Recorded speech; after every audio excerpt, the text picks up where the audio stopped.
Thank you. Again, welcome, Attorney General. I'm going to do something maybe a bit different. I'm going to try to find consensus where we can, see how far we go. Do you agree that the Wagner organization associated with Russia should be a foreign terrorist organization under U.S. law?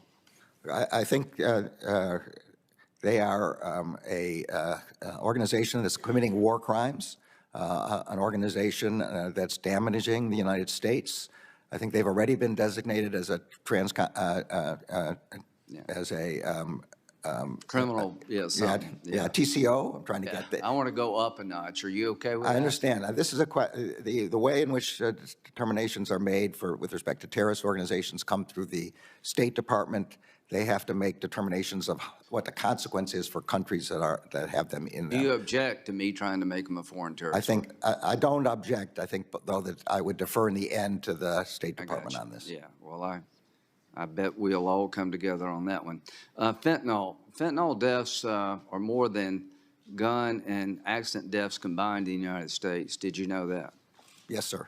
I mean, how would you describe the fentanyl problem in America? It's a horrible epidemic, okay. But it's an epidemic that's been unleashed on purpose by the Sinaloa and the new generation Jalisco cartels. Okay. Let's just stop and absorb that for a moment.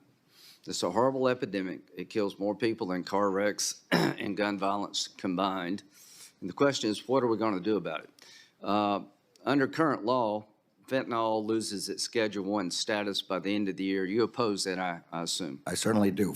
All fentanyl-related drugs should be scheduled permanently. Do you support mandatory minimums for people dealing in fentanyl? I think we already have mandatory minimums for people. Do you think they should be increased? I think we have more than enough ability now to attack this problem. Well, would you agree with me? Whatever we have is not working. Well, whatever we're doing is not working. I agree with that because of the number of deaths that you pointed out. So just keep an open mind that what we got on the books is not working. If somebody gave a pill to another person with arsenic or ricin, could they be charged with murder because that will kill you? Absolutely. Okay, if somebody gave a candy-shaped pill full of fentanyl, could they be charged with murder? Well, they can be charged with drug trafficking leading to death. I don't think the statute says murder, okay. But it does say specifically aims at that. We have brought prosecutions. I know, having discussed this with the U.S. Attorney in Colorado and the U.S. Attorney in the Southern District of New York. So Senator Cotton's got a proposal to dramatically increase the penalties associated with fentanyl.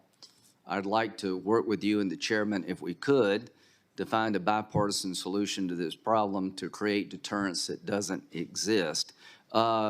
Mexican drug cartels, should they be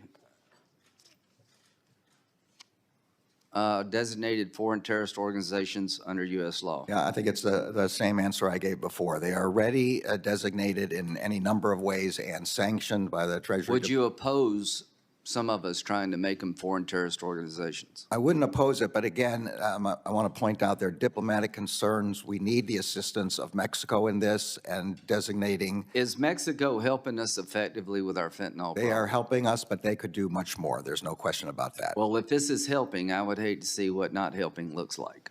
Well, so the bottom line for me is they're not helping, and we need to up our game when it comes to fentanyl. Gitmo, are you familiar with the Gitmo prison?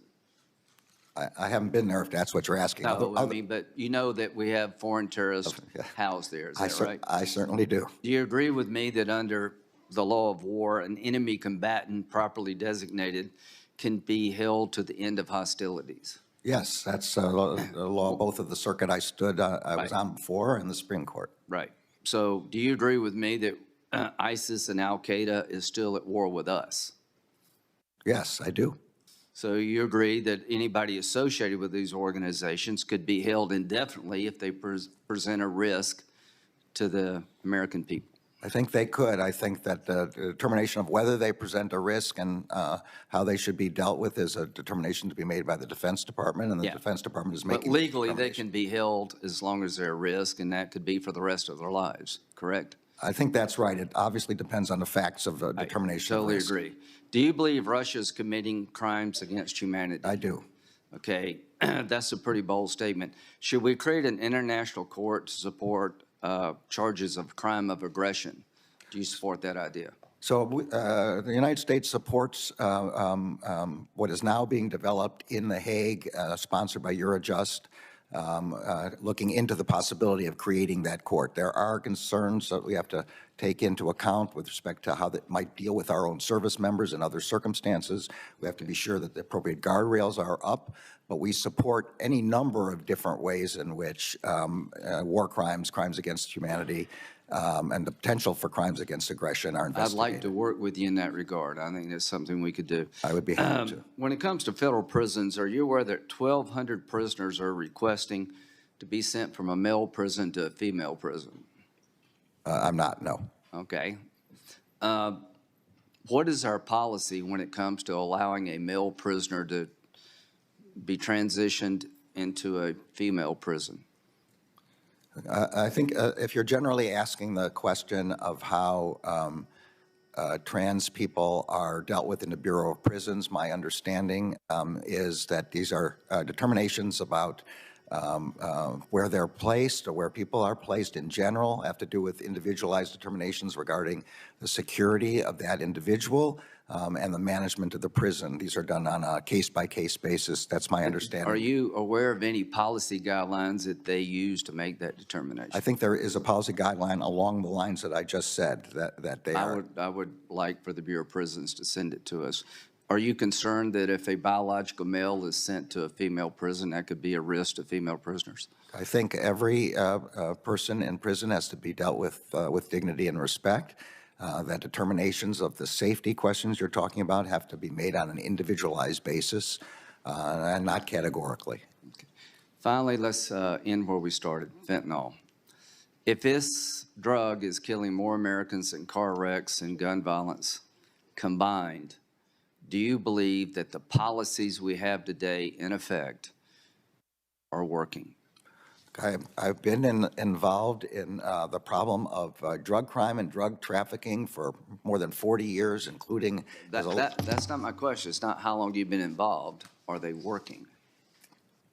They are not stopping fentanyl from killing Americans, if that's the question you're asking. You say they're woefully inadequate to the task. We are putting all the resources that Congress provides to us into doing this. The DEA is doing, we are starting at the precursor level when precursors are sent from China to Mexico. We are then working on attacking the labs. My time is up. Mr. Attorney, they're not working. And we're going to help you if you'll work with us to give you more tools. I hope you will meet us in the middle. Thank you. Happy to have more tools, Senator. Before recognizing another colleague, I want to apologize in my reference to the DEA.